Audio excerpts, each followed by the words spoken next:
মন চাইলে তোমার মন গড়া যা মন চাই তুমি তাই লিখতে পারো, তাও 3 ঘন্টা সময়। একটা সময় যখন 3 ঘন্টা অতিবাহিত হয়ে যায়, পরীক্ষার হলে যারা দায়িত্বশীল তারা কাগজপত্র সবকিছু বুঝে নিয়ে যায়। 3 মাস 2 মাস 2.5 মাস পর যখন পরীক্ষার ফলাফল আউট হয়, রেজাল্ট আউট হয়, ওই সময় বোঝা যায় কে পাশের ছাত্র আর কে ফেলের ছাত্র। ঠিক না ঠিক? রব আমাদেরকে 30 40 50 60 বছর 80 বছর একটা হায়াতের জিন্দেগি দিয়া পরীক্ষার হলে ছেড়ে দিলেন। রব বলেন তোমাদেরকে ছেড়ে দিলাম, হিন্দু যেই গাছের ফল খাইবে তুমিও খাইবা, হিন্দু যেই গরুর দুধ পান করবে তুমিও পান করবা, হিন্দু যে রাস্তায় চলবে তুমিও সেই রাস্তায় চলবা, হিন্দু যে দোকান থেকে সবাই করবে তুমিও করবা। ও বান্দা, দুনিয়াতে তোমার 30 40 50 বছর হায়াতের জিন্দেগি দিয়া দুনিয়ার মধ্যে ছেড়ে দিলাম। এই দুনিয়াটা তোমার জন্য হলো আখিরাতের ঘর, আর দুনিয়া মাযরাতুল আখিরা। এখানে তুমি আখিরাতের শস্য ফলাইতে পারো, জিকিরের শস্য ফলাইতে পারো, কোরআনের শস্য ফলাইতে পারো, নামাজের শস্য ফলাইতে পারো, তাহাজ্জুদের শস্য ফলাইতে পারো। আবার এই জায়গার মধ্যে গুনাহের শস্য তুমি ফলাইতে পারো। সুদের দানা ফলাও, ঘুষের দানা ফলাও, বিভিন্ন গুনাহের কাজ কর্ম তুমি করতে পারো। ও বান্দা, যখন আজরাইল আইসা তোমার রূহটা নিয়ে চলে যাবে, আমি আল্লাহর কাছে যখন তুমি হাসরের ময়দানে দাঁড়াইবা, মিজানের পাল্লায় যখন তোমার হায়াতটাকে আমি তোমার মিজানের পাল্লায় যখন তোমার নেকামলগুলো আমি ওজন করব, বান্দা দুনিয়ার 30 বছর 40 বছর 50 বছর 60 70 বছর হায়াতের জিন্দেগিটা কোন কাজে তুমি কাটাইলা? যেই কাজে মন চায় তুমি সেই কাজে কাটাও, যেই দিকে মন চায় ওই দিকে তুমি যাও। বান্দা, মিজানের পাল্লায় যখন তোমার নেকামল টান দেওয়া হবে, ওই দিন বুঝবা তুমি জান্নাতি না জাহান্নামী। ওই দিন যদি মানুষ ধরা পড়ে যায়, তার অস্তিত্ব টিকবে? জোরে বলেন না, টিকবে? আব্বাজান আদম থেকে নিয়ে ঈসা নবী পর্যন্ত সমস্ত নবীরা শুধু নাফসি নাফসি নাফসি নাফসি বলে বলে চিল্লাবে। সব নবীরা পাগল করা হয়ে যাবে, সব নবীরা তাদের উম্মতের কথা বলে যাবে, মা বাবার কথা বলে যাবে, কেউ কারো পরিচয় নিতে চাইবে না। যে জায়গায় আল্লাহ রাগান্বিত চেহারা দেখা সমস্ত নবীরা যদি তাদের উম্মত, তাদের মা বাবা আত্মীয় স্বজন সব ভুলে যায়, ওই জায়গার মধ্যে আমাদের কোনো অস্তিত্ব টিকবে? কথা বলেন না কেন, টিকবে? এজন্য যাতে যেই কাজ করলে অস্তিত্ব টিকে সেই কাজ করার দরকার আছে না নাই? সেই কাজ হইল আল্লাহ তাআলা আমাদেরকে কেন সৃষ্টি করেছেন, ওই জিনিসটা বুঝতে হবে। ওই জিনিসটা বুঝার পরে আমল করা লাগবে। কারণ আমি যদি একটা গাড়ি কিনি, তার পিছনে একটা উদ্দেশ্য থাকে না? থাকে না? উদ্দেশ্য অবশ্যই থাকে। আমি একটা গাড়ি কিনছি, উদ্দেশ্য আছে। হয়তো এটা দিয়ে আমি যাত্রী নেওয়া আশা করবো, আর না হয় নিজে চলবো। আমি একটা জমি যদি ক্রয় করি, এর পিছনে আমার বিশাল উদ্দেশ্য থাকে।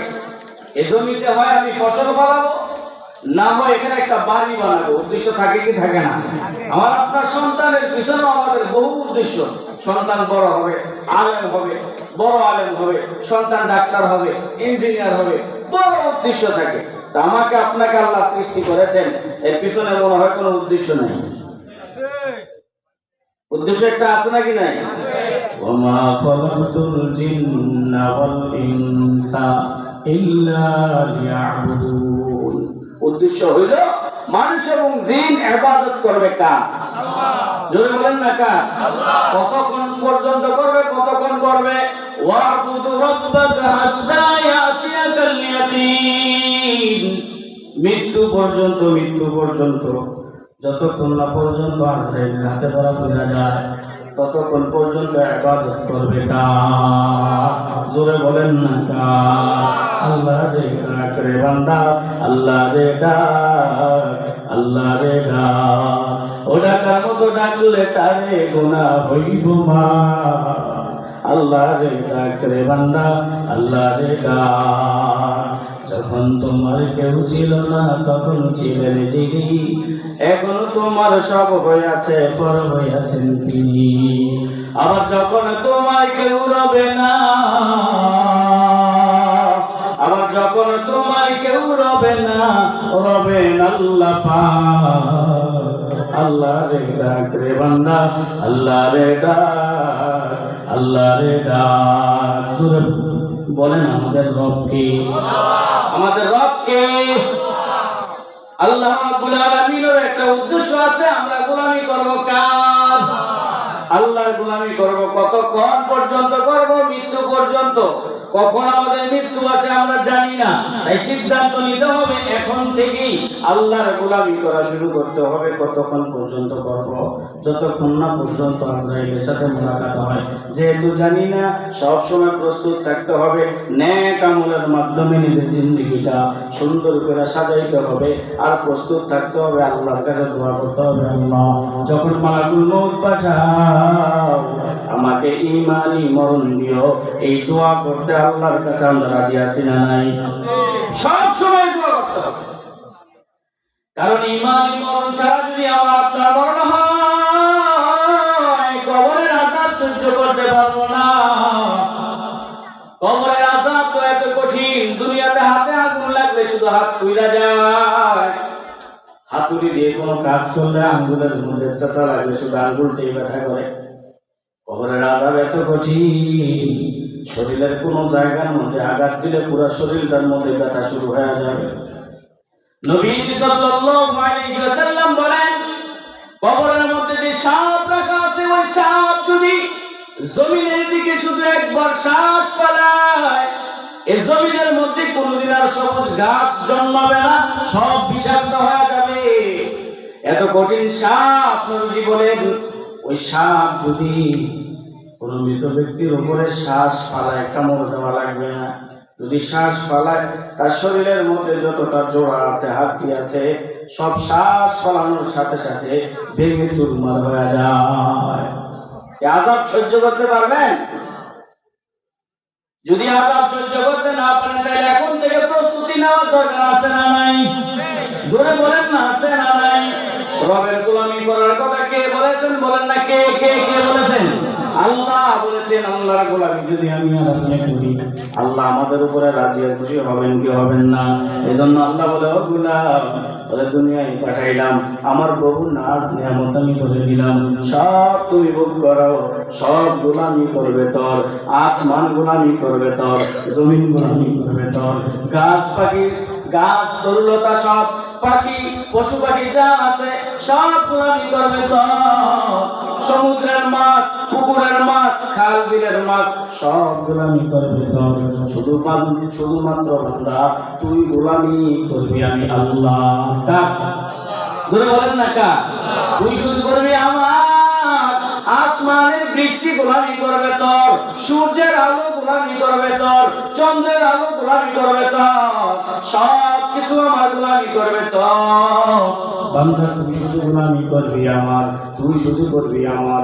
আমার যা আছে সব তোর, তুই শুধু আমার, তুই শুধু আমার। আমরা শুধু কার? জোরে বলেন না, কার? আমরা শুধু আল্লাহ। আল্লাহর গোলামি যদি আমরা করতে পারি, আল্লাহ রাব্বুল আলামিন আমাদেরকে সুন্দর একটা জান্নাত দান করবেন। সর্বনিম্ন বান্দাকে যে জান্নাতটা দান করবেন, ওই জান্নাতটা তামাম দুনিয়া সমান 10 দুনিয়া যদি একত্রিত করা হয়, সর্বনিম্ন বান্দাকে যে জান্নাতটা দিবে, ওই জান্নাতটা এত বড়। আল্লাহু আকবার। বিশাল জান্নাত। তামাম দুনিয়াটা যদি এরকম 10 দুনিয়া একত্রিত করা হয়, কত বড় হবে? ওই ব্যক্তির জান্নাতটাও কত বড়। তাহলে সিদ্দিক আকবরের জান্নাত কত বড়, ওমর ফারুকের জান্নাত কত বড়, ওসমান আলীর জান্নাত কত বড়, খোলাফায়ে রাশিদের জান্নাত কত বড়। যে সমস্ত সাহাবীরা নবীর হাতে হাত দিয়ে কালেমা পড়ে মুসলমান হয়েছে, ওই সাহাবীদের জান্নাত তাহলে কত বড়। কোন সীমা আছে? একজন হাফেজে কোরআনের জান্নাত কত বড়। এক এক আয়াত তেলাওয়াত করবে, এক এক তলা জান্নাত পানি দিয়ে উপরে চলে যাবে। এক এক আয়াত পড়বে, এক এক তলা জান্নাত পানি দিয়ে উপরে চলে যাবে। তাইলে হাফেজের জান্নাত কত বড়। নবীর উম্মত গোরা বড় করে বুঝবেন, নিজের জিন্দেগিটা নিজের নেক আমল দিয়ে সাজাইতে হবে। আজকে মসজিদের মিনার থেকে আযানের ধ্বনি হয়, আল্লাহর নাম নিয়ামত সব ভোগ করি, কিন্তু আল্লাহর গোলামি করতে আমি আর আপনি প্রস্তুত না। শয়তান বারবার ধোঁকা দেয়, শয়তান বারবার ওয়াসওয়াসা দেয়, শয়তানের কুমন্ত্রণায় পইরা আল্লাহর গোলামি থেকে আমরা দূরে সরে থাকি। শয়তান ওয়াসওয়াসা দেয়, শীতের মধ্যে ঠান্ডা পানি দিয়ে ওযু বানিয়ে নামাজ পড়ার দরকার নাই, একটু পরে তুমি রৌদ্র উঠলে কাজা করে নিও। এরকম ধোঁকা শয়তান দেয় কি দেয় না? আবার বহু মানুষ এমন আছে যুক্তি দেখায় নামাজ পড়ার বয়স এখনো হয় নাই। দেখায় কি দেখায় না? নামাজ পড়ার বয়স এখনো হয় নাই, দাড়ি রাখতে বলে দাড়ি রাখার বয়স এখনো হয় নাই, মুরব্বি লাগে। আছে না নাই? আল্লাহ রাব্বুল আলামিন আমাদের জন্য যখন যেটা প্রয়োজন তখনই এটা দান করছেন, ঠিক না ঠিক? আমরা যখন দুনিয়াতে আসছি, মায়ের পেট থেকে যখন দুনিয়ায় আসছি, তখন কিন্তু মুখে আমাদের দাঁত ছিল না। ছিল? কেন তো দাঁত তখন দেয় নাই? কারণ তখন আমার মায়ের স্তনে মুখ দিয়ে আমি দুধ খাওয়া লাগবে, তখন আমার দাঁতের কোনো দরকার নেই। যখন আমি একটু বড় হইলাম তখন আল্লাহ বলেন, এই দুধ এখন তোর ক্ষুধা নিবারণ হবে না, তোর মুখে দাঁতের দরকার। দাঁত হইলে একটু শক্ত খাবার চাবায় খাইতে পারবা। তখন আল্লাহ তাআলা দাঁত দিলেন। যখন আমার মুখে দাড়ি উঠলে সুন্দর লাগবে, তখনই আল্লাহ তাআলা দাড়ি আমার মুখের মধ্যে গজায় দিয়েছেন, ঠিক না ঠিক?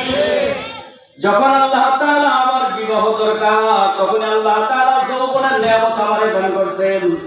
যখন আল্লাহ তাআলা আমার যেটা প্রয়োজন মনে করছেন তখনই আমাকে দান করছেন। যখন আমার উপরে নামাজ আল্লাহ তাআলা ফরজ করা মনে করেছেন, তখন থেকে আল্লাহ তাআলা আমার উপরে নামাজ ফরজ করেছেন। কথা বলতে কি না? এখানে কোনো কারো কথা চলে? গুরুবানের কথা চলে? আল্লাহ যখন আমাদের জন্য যেটা মুনাসিব মনে করেছেন তখনই সেটা দান করেছেন। আল্লাহর গোলামি দ্বারা নিজের জিন্দেগি সুন্দর করে সাজাও। সুন্দর করে যদি আল্লাহর গোলামি দিয়ে নিজের জিন্দেগি সাজাইতে পারি, দুনিয়া তো আমাদের লাভ, পরকালও আমাদের লাভ। দুনিয়া তো আল্লাহ তাআলা শান্তি দিবেন।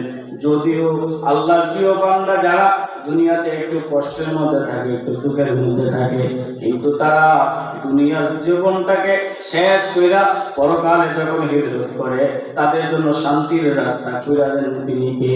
আল্লাহ। এজন্য দুনিয়ার শান্তি শান্তি না, এটা মাত্র একটু স্যাম্পল। মার্কেটে গেলে দেখবেন অনেক মাল গ্লাসের মধ্যে সুন্দর করে সাজিয়ে রাখে, এগুলো হলো স্যাম্পল। দোকানদারের সাথে কথা বললে গোডাউন থেকে মাল আইনা দেয়, এগুলো হলো গোডাউনের মধ্যে রাখে, আর বাকি কয়েকটা স্যাম্পল গ্যালারির মধ্যে সাজিয়ে রাখে।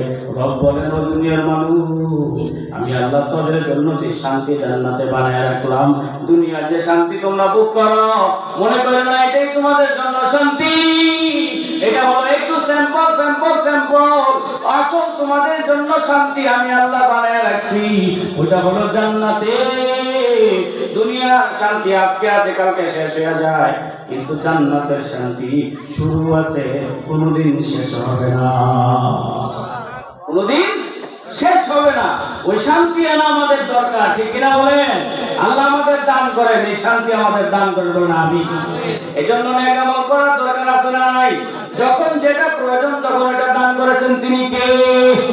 নামাজ ফরজ করেছেন, বিভিন্ন অজুহাত দেখায় এখন নামাজের সময় হয় নাই, এখন নামাজ পড়লে মানুষ কেমন করবে, কেমন দেখা যায়, এখন যদি আমি দাঁড়িয়ে রাখি কেমন দেখা যায়।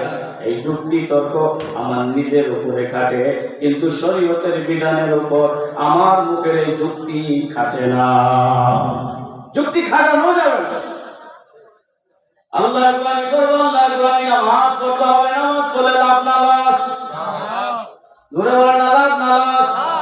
লাভ। নামাজ পড়লে আল্লাহ তাআলা 5টা পুরস্কার দিবেন। 1 নাম্বার পুরস্কার, তার মধ্যে অন্যতম পুরস্কার হইল কবরে যাওয়ার পর আল্লাহ তাআলা কবরটাকে নূর দিয়ে আলোকিত বানায় দিবেন।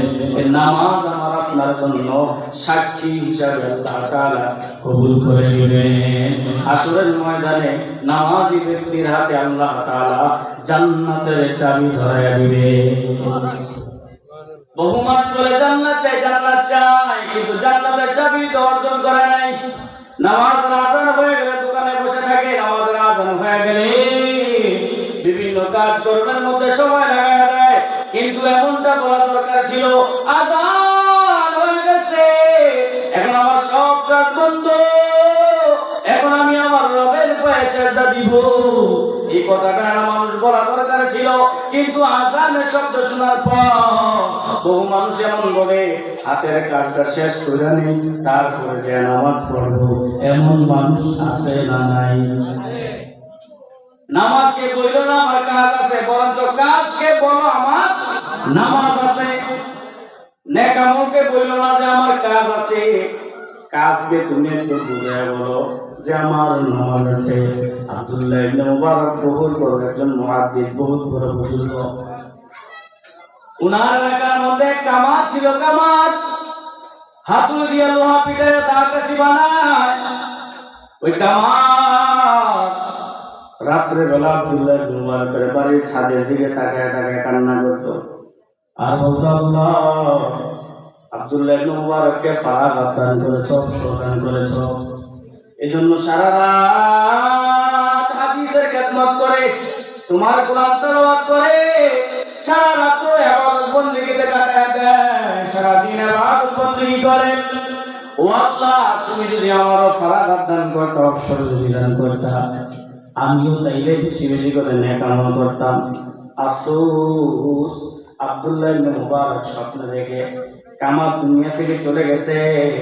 কামার দুনিয়া থেকে চলে যাওয়ার পর আব্দুল্লাহ ইবনে মুবারক স্বপ্ন দেখে ওই কামারকে আল্লাহ তাআলা সুন্দর একটা জান্নাতের মালিক বানায় দিয়েছে। সকালবেলা কামারের বাড়ি গিয়ে তার বিবিকে জিজ্ঞাসা, তোমার স্বামী কি এমন নেক আমল করতো, একটু আমারে বর্ণনা দাও। যে কামার আমি আব্দুল্লাহ ইবনে মুবারকের জান্নাতের পেটে বড় জান্নাতের মালিক হয়ে গেছে। বিবি বর্ণনা করে আমার স্বামীর ভিতরে নেক আমল করার একটা আফসোস ছিল, আফসোস, কিন্তু কাজের কারণে বেশি বেশি নেক আমল করতে পারে নাই। তবে আমার স্বামীর একটা বড় গুণ আছে, বড় গুণ, হাতুড়ি দিয়া যখন লোহা পিটায়, হাতুড়ি যখন মাথার উপরে উঠে, যখন মসজিদের মিনার থেকে আল্লাহু আকবারের ধ্বনি আমার স্বামীর কানের ভিতরে চলে যায়, হাতুড়ি সামনের দিকে না মাইরা হাতুড়িটা পিছনের দিকে ফালাইয়া দিয়া সোজা দৌড়াইয়া আল্লাহর ঘরে চলে যায়। মানুষ যদি প্রশ্ন করে কি ব্যাপার, হাতুড়িটা সামনের দিকে বলে না পেছনের দিকে বলে না, কারণটা কি? ওই কামার লোকটা তখন বলতো, আল্লাহু আকবার ধ্বনি আমার কানে চলে আসছে, তখন যদি আমি হাতুড়িটা মাথা বরাবর উঠায় ফেলছি, আমি যদি হাতুড়িটা সামনের দিকে ফালাই, আর যদি আল্লাহ বলে কি রে, ওর কানের ভিতরে শব্দ গেছে আল্লাহ বড়, আল্লাহ বড়, তুমি তখন হাতুড়িটা আবার সামনের দিকে মাইরা কি বুঝাইলা আমি আল্লাহ বড় না তোমার কাজ বড়? আল্লাহ যদি আমার এই প্রশ্ন করে, এর জন্য হাতুড়ি পেছন দিকে ফালাইলাম, সামনের দিকে ফালাইলাম না। এটাকে কবিরা বলে নামাজকে বড় না কাজ আছে, বরং কাজকে বড় আমার নামাজ আছে। ঠিক না রে? ঠিক। নামাজের দ্বারা আল্লাহ তাআলা রিজিকে দরওয়াজা খুলে দেয়। বুজুর্গ, বিশাল বড় বুজুর্গ বিপদের মধ্যে পড়ে গেছে, ঘরের মধ্যে কোনো খাবার নাই, কাজ কর্ম নাই, কোনো কিছু তার ব্যবস্থা নাই, ওই এলাকা ছেড়ে অন্য আরেকটা এলাকার মধ্যে চলে গেছে, ঘরের মধ্যে কোনো খাবার নাই। প্রতিদিন সকালে যাওয়ার সময় বিবি একটা বাজারের ব্যাগ তার হাতের মধ্যে ধরায় দেয়, ও স্বামী যান, আজকে আসার সময় বাজার থেকে কিছু নিয়ে আসবে। এই ব্যাগ বাজারে নিয়ে হাতে করে ব্যাগ নিয়ে আল্লাহর বান্দা মসজিদে চলে যায়, মসজিদে যায় আল্লাহর গোলামি করে, সারাটা দিন নামাজ পড়ে, সন্ধ্যা যখন ঘনিয়ে আসে খালি ব্যাগ হাতে নিয়ে বাড়িতে আসে। বিবি আসার পর যখন জিজ্ঞাসা, ও স্বামী ব্যাগ যাও খালি, বাজার কেন নাই? স্বামী উত্তর দেয়, যেই মালিকের কাজ করছি ওই মালিক আজকে আমার কোনো পারিশ্রমিক দেয় নাই, এজন্য আজকে বাজার করতে পারি নাই। পরদিন একই কাজ, খালি ব্যাগ নিয়ে বাড়িতে চলে আসে, পরদিন একই কাজ, এরকম বারবার করে। আজকে বিবি বলে, আপনি খালি হাতে কোনোদিনও বাড়িতে আসবেন না, যান যান যান, আজকে কিছু না কিছু আপনার মালিকের কাছ থেকে বইরা আমাদের জন্য কিছু বাজার করে নিয়ে আসবেন। আমরা না হয় পানি খেয়ে জীবনটা চালাই দিলাম, দিনটা কাটাই দিলাম, ঘরের সন্তানগুলো তো পানি খেয়ে জীবন কাটাইতে পারবে না, তারা তো ক্ষুধার যন্ত্রণা সহ্য করতে পারে না। আপনি যান আপনার মালিক একটু বুঝাইয়া করেন, আপনার মালিক যেন পারিশ্রমিক দেয়, আপনার জন্য বাজার করে বাড়িতে নিয়ে আসতে পারেন। এই কথা বইলা স্বামীর হাতে ব্যাগ দেওয়া বিক্রি করে ভিতরে চলে যায়। আল্লাহর বান্দা তো দুনিয়ার কোনো মানুষের বাড়িতে কাজ করে না, কাজ করে কাজ ধরে বলেন না কাজ। আল্লাহর কাজ করে মসজিদের ভিতরে যাইয়া আল্লাহর গোলামি করা শুরু করলেন, আমাদের শেষে যায় কান্দে, আল্লাহ আমার রিজিকের ব্যবস্থা করে দেন। বলেন তো দেখি আমাদের রিজিকের মালিক কে? বলে আওয়াজ করে বলেন রিজিকের মালিক কে? রিজিকের মালিক আল্লাহ। আল্লাহর বান্দা মসজিদের ভিতরে যায়, সারাদিন আল্লাহর গোলামি করে, সন্ধ্যা যখন ঘনিয়ে আসে তখন মসজিদের দরওয়াজার চৌকাঠের সাথে ধুইরা হাত লাগায়া, কপালটার চৌকাঠের সাথে লাগায়া আল্লাহরে ডাক দেয়, আল্লাহ আজকে কোনো কাজের সন্ধান আমি পাইলাম না, আজকেও বুঝি খালি ভেগ নিয়ে আমি বাড়িতে যাবো। ও মাওলা আমি কি করবো আমি জানি না। মসজিদের মাঠে একটু বের হইয়া কিছু বালি আর কিছু পাথরের টুকরা ব্যাগের ভিতরে ঢুকে কাঁধে নিয়ে বাড়িতে যায়। বাড়ির পাশাপাশি যাওয়ার পর স্বামীর নাকের মধ্যে সুস্বাদু খাবারের গ্রাম পাওয়া যায়। আশ্চর্য হয়ে গেলেন, আমার ঘরের ভিতরে এত সুস্বাদু খাবার কে দিল? বিবিরে ডাকলেন, বিবি বাজার করলাম না, ঘরে কোনো খাবারও নাই, চাউল নাই, কোনো কিছু নাই, ঘর থেকে এত সুন্দর খাবারের গ্রাম পাওয়া যায়। বিবি ডাকতে গো, স্বামী আপনি তো জানেন না, আপনি যে মালিকের কাজ করেন ওই মালিক আজকে আপনার জন্য তার দরবার থেকে খাবার পাঠায় দিছে। ওই মালিকটাকে? বিবি ডাকতে গো, স্বামী আমার ব্যাগের ভিতরে কি একটু আপনি বলেন। স্বামী বলে, না ব্যাগের ভিতরে কিছু না, ব্যাগ খোলার দরকার নাই, যে খাবার মালিক দিছে ওই খাবার খেয়ে মালিকের শুকরিয়া আদায় করো। না স্বামী, ব্যাগের ভিতরে আপনি কি আনছেন আপনি একটু বলেন। আল্লাহর বান্দা নামাজের মধ্যে আল্লাহর কাছে সাহায্য চাইছে, সাহায্য করার ক্ষমতা আল্লাহ আছে কিনা নাই? জোরে বলেন না, আছে না নাই? ঈমানের আওয়াজ দিয়ে বলেন আছে না নাই? আল্লাহর কাছে সাহায্য চাইয়া ওই বাজারের ব্যাগ নিয়ে বালু বইরা পাথর বইরা বাড়িতে চলে আসে। বিবি বারবার বলেন, স্বামী বলেন না ব্যাগের ভিতরে কি? স্বামী বলে, ব্যাগের ভিতরে মসজিদের মাহার থেকে কিছু বালি আর কিছু পাথর কুড়ায় নিয়ে আসলাম। আশ্চর্য ঘটনা হাকিম আশরাফ আলী থানভী রাহমাতুল্লাহ আলাইহি ওয়াকে বর্ণনা করেন, ওই ব্যাগের মুখ খুইলা যখন বিবি দেখছে এগুলো কোনো বালু নাই, এগুলো সব আটা হয়ে নিছে, আর যে পাথরের কণাগুলো নিয়ে আসছিল ওই সবগুলো এক একটা স্বর্ণে রূপান্তরিত হয়ে গেছে। সাহায্য করছেন তিনি কে? ও আল্লাহ এখনো আছে না নাই? আমরা যদি সাহায্য চাই আল্লাহ আমাদের সাহায্য করার ক্ষমতা আছে কিনা নাই? নাকি আল্লাহ পুরা হয়ে গেছে, দুর্বল হয়ে গেছে? না না না, যে আল্লাহ ফেরাউনকে সাইজ কইরা, যে আল্লাহ নমরুদকে সাইজ কইরা, যে আল্লাহ সাদ্দাতের মতো গাদ্দারকে সাইজ কইরা, যে আল্লাহ বুশের মতো গাদ্দারকে সাইজ কইরা, যে আল্লাহ আমাদের বাংলাদেশকে স্বৈরাচার সরকার থেকে মুক্ত কইরা আমাদেরকে এখন নিরাপদে থাকার সুযোগ করে দিলেন, ও আল্লাহ আমাদেরকে সাহায্য করার ক্ষমতা আছে না নাই? করে আওয়াজ করে বলতে হবে আছে না নাই? আল্লাহ বলেন, ইয়া আইয়ুহাল্লাযীনা আমানুস্তাঈনু বিস-সাবরি ওয়াস-সালাহ ইন্নাল্লাহা মা'আস-সাবিরিন। রব বলেন, আমার কাছে সাহায্য চাইবা তো নামাজ এবং ধৈর্যের মাধ্যমে সাহায্য চাও। কিসের মাধ্যমে? নামাজ আর কি? ধৈর্যের মাধ্যমে সাহায্য চাও। অনেকে আল্লাহর কাছে কত দোয়া করছি, আছে না নাই? দোয়াও করে আবার পরীক্ষা করে দেই, আল্লাহ দেয় কিনা? আল্লাহ সবাই দেয় না। ঈমান দেখে আল্লাহ তাআলা দোয়া কবুল করেন, ঈমান দেখে আল্লাহ তাআলা দোয়া কবুল করে যা চায় তা দিয়া দেন। সবাইকে দেয় না, যদি সবাইকে দিয়া দেয় আমার ঈমান দুর্বল, যদি আমারে দেয় আল্লাহর নিয়ামত পাওয়ার পরে আমি সহ্য করতে পারবো না, এই জন্য আমাকে দেয় না। আরেকজন আল্লাহর কাছে দোয়া করে তার ঈমান বড় শক্তিশালী, আল্লাহ তার সাথে সাথে দিয়া দেয়। ঈমান দুর্বল মানুষ যদি বলে আল্লাহ আমার 5 লক্ষ টাকা দেন, যে ব্যক্তি কোনোদিন 1 লক্ষ টাকার উপরে দেখে নাই 5 লক্ষ টাকা পাইলে তার অবস্থাটা কি হবে? এজন্য বলেন আমার কাছে সাহায্য চাইবার নামাজ এবং ধৈর্যের মাধ্যমে। নামাজ পড়া লাগবে, ধৈর্য ধরা লাগবে, দোয়া করতেছে আল্লাহ তাআলা দিবে কি দিবে না। দোয়া করলে কোনো মিস নাই, এটা মনে রাখবেন। হয় আল্লাহ তাআলা দুনিয়ায় দিবেন, না হয় আখিরাতে দিবেন। দোয়া কোনোটা মিস নাই, হয় আল্লাহ কোথায় দিবেন, দুনিয়ায় দিবেন, না হয় আখিরাতে দিবেন। এজন্য আল্লাহর গোলামি করতে হবে। আল্লাহর গোলামি নিজের জীবনটারে সুন্দর করে সাজাইতে হবে। কি দ্বারা? আল্লাহর গোলামি দ্বারা, নবীর সুন্নাত দ্বারা। জীবন যা তার থাক, ঘরে খাবার থাক আর না থাক, গোলামি চলবে কার? আল্লাহর গোলামি করতে হবে নবীর উম্মত, আল্লাহর গোলামি করতে হবে। সাহাবায়ে কেরাম বড় অসহায়, একবেলা খানা খাইলে আরেকবেলা খানার আশা করতে পারত না। ওই সাহাবীরাও কিন্তু আল্লাহর গোলামি কইরা তারা মজা নিতে কথা বলেন, ঠিক কিনা? নবীর সাহাবী আব্দুল্লাহ আনসারী রাদিয়াল্লাহু তাআলা সাহাবায়ে কেরাম নবীজির কাছে নালিশ করলেন, ওগো আল্লাহর নবী, আপনার সাহাবী আব্দুল্লাহ মসজিদে আসে সবার পরে আবার চলে যায় সবার আগে। নবীজি বলেন বাদ দাও, হয়তো কোনো জরুরত আছে এই জন্য এমনটি করে।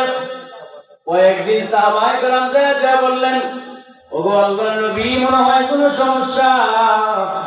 আর না হয়তো এমনটা করার কথা ছিল না, সে তো আসে সবার পরে চলে যায় আবার সবার আগে।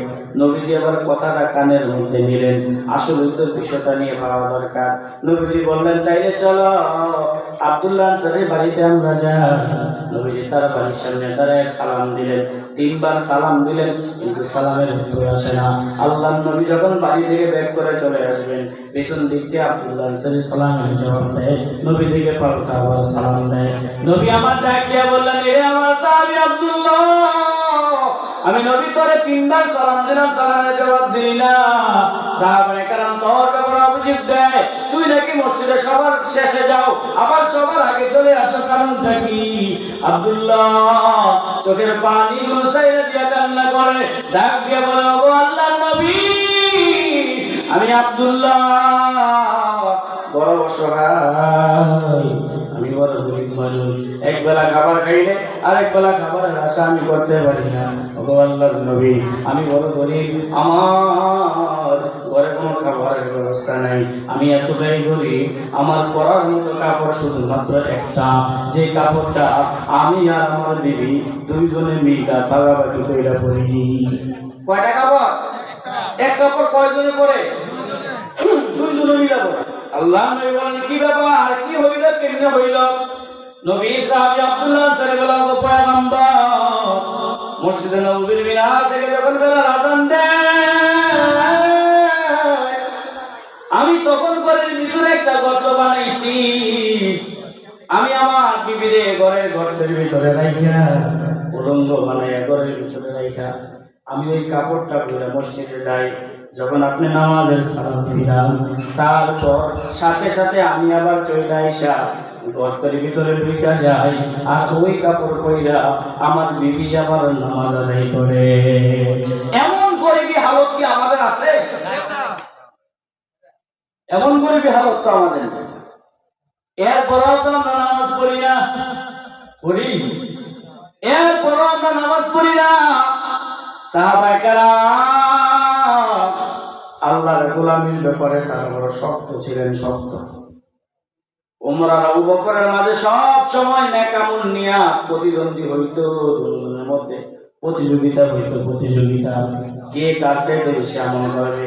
আল্লাহর নবী যুদ্ধের ময়দানের জন্য যখন টাকা তুলতেছিলেন, আল্লাহর নবী রুমাল বিছাইয়া দিলেন, কে কি দিবা আমার এখানে দাও।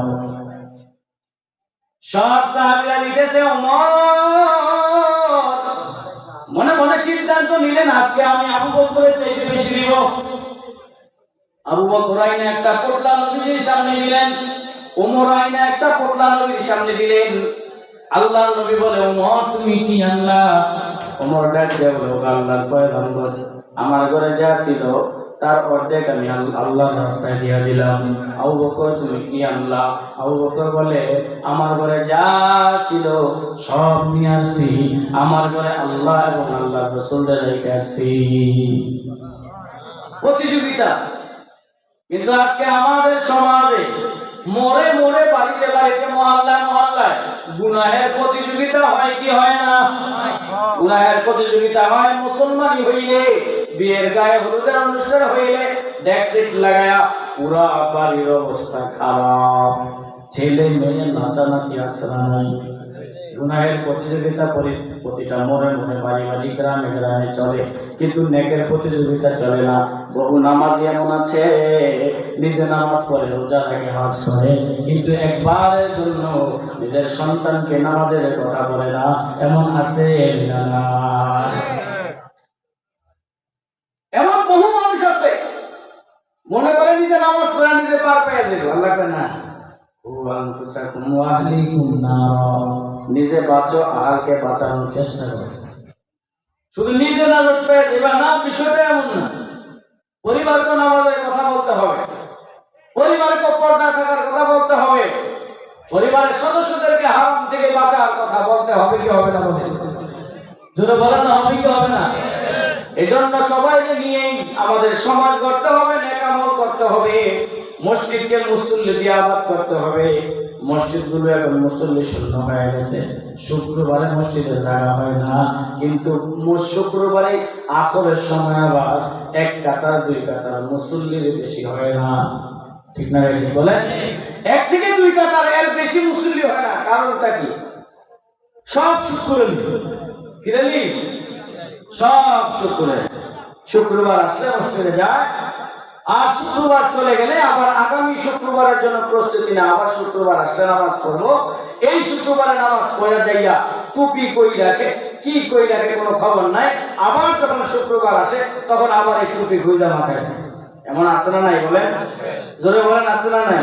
মনে রাখবেন একটা কথা, এই জাতি ততদিন পর্যন্ত সফলতা অর্জন করতে পারবে না যতদিন না পর্যন্ত এই জাতি জুমার জামাতে যেই পরিমাণ মুসল্লি হয়, ওই পরিমাণ মুসল্লি ফজরের জামাতে যদি না হয়, ততদিন পর্যন্ত এই জাতি সফলতার মুখ দেখতে পারবে না।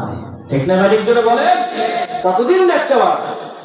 খালি কই আমরা সফল হইতে চাই, আর সফলতা চাই, এই চাই সেই চাই, কিন্তু যেই কাজে সফলতা ওই কাজ তো আমরা করি না। করি?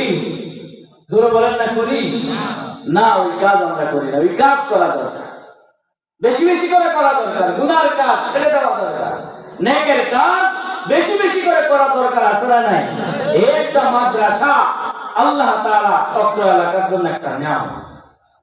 অত্র এলাকার জন্য মাদ্রাসা কি নিয়ামত? ওই যে শুরুতেই বলেছিলাম, নেক আমল করলে মৃত্যু হবে শান্তির, নেক আমল ছেড়ে দিলে মৃত্যু হবে কি? অশান্তি। এই নেক আমলটাই শিক্ষার জন্য এরকম মাদ্রাসা দরকার। আছে না নাই? জোরে বলেন না, আছে না নাই? এই মাদ্রাসাগুলোতে ছাত্র দিবেন, নিজের সন্তান দিবেন, নাতি দিবেন, একজন হাফেজ বানান, আলেম বানান। আল্লাহ তাআলা জিন্দেগি পাল্টায় দিবেন, জিন্দেগি পরিবর্তন করে দিবেন। আপনার সন্তান আপনার জন্য যেভাবে কান্নাকাটি করবে, অন্য হুজুর ভাড়া করে আনলে সে কিভাবে কান্নাকাটি করবে?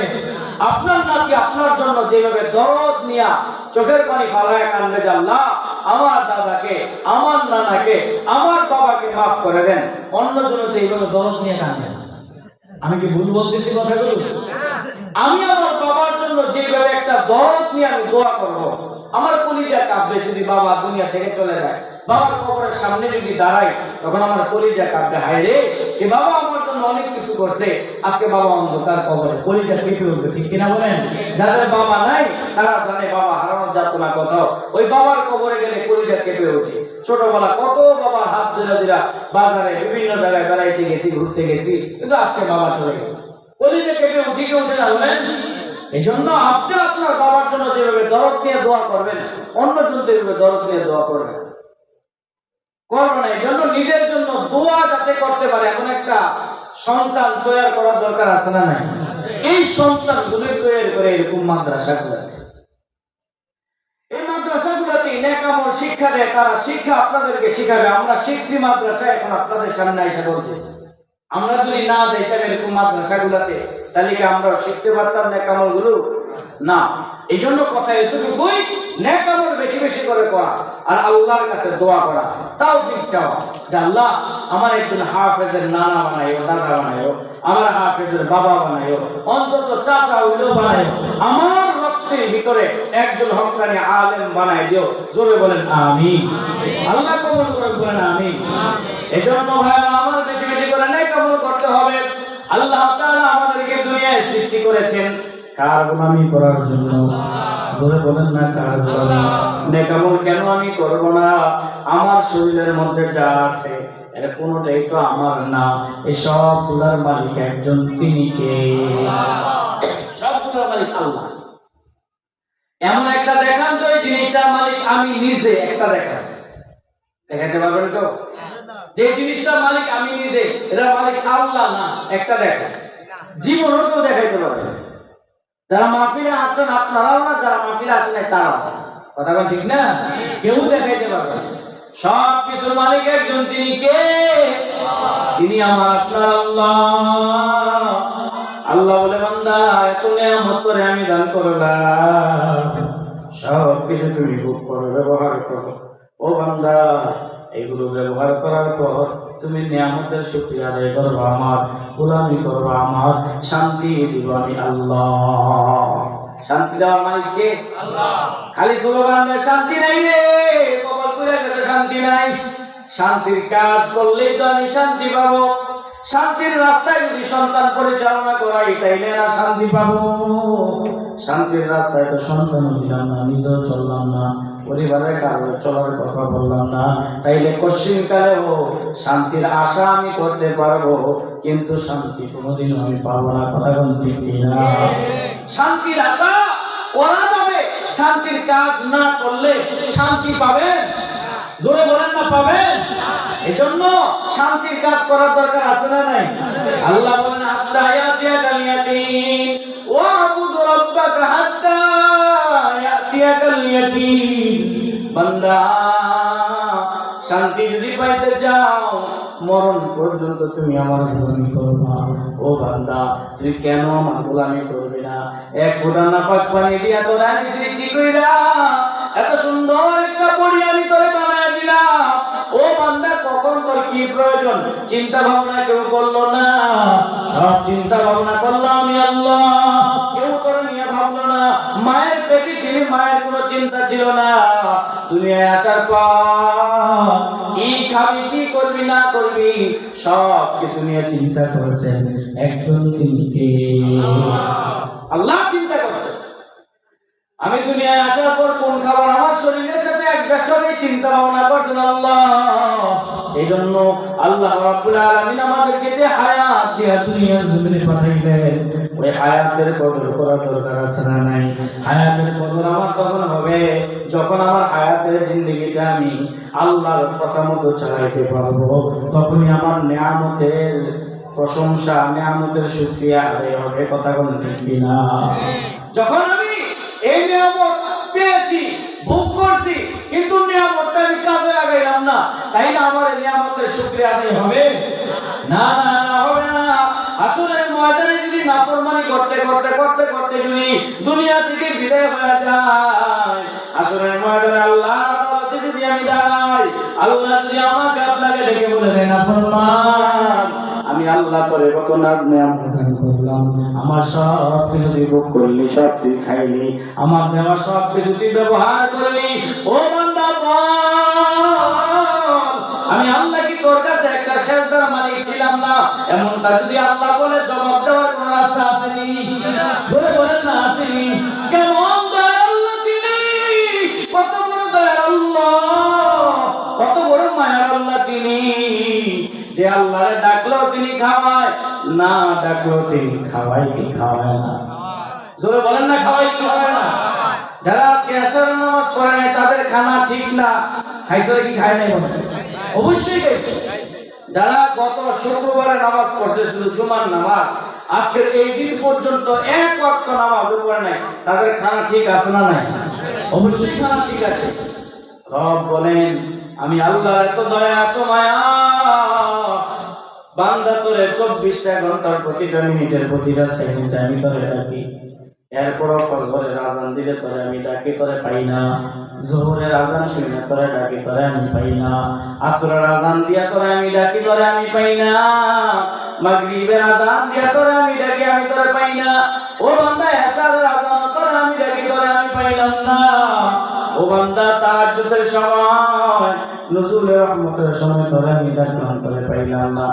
অল্প সময় যে কথা বলেছি, আল্লাহ আগে আমাকে আমল করার তৌফিক দান করেন। আমার প্রিয় শায়েখ ও মুর্শিদ অবস্থায় চলে আসছেন, হুজুরের কাছে দোয়া আছে, আপনাদের কাছে দোয়া আছে, আল্লাহ তাআলা যেন দ্বীনের জন্য হকের লাইন আল্লাহ কবুল করেন। আমিন ওয়া আখিরু দাওয়ানা আলহামদুলিল্লাহি রাব্বিল আলামিন।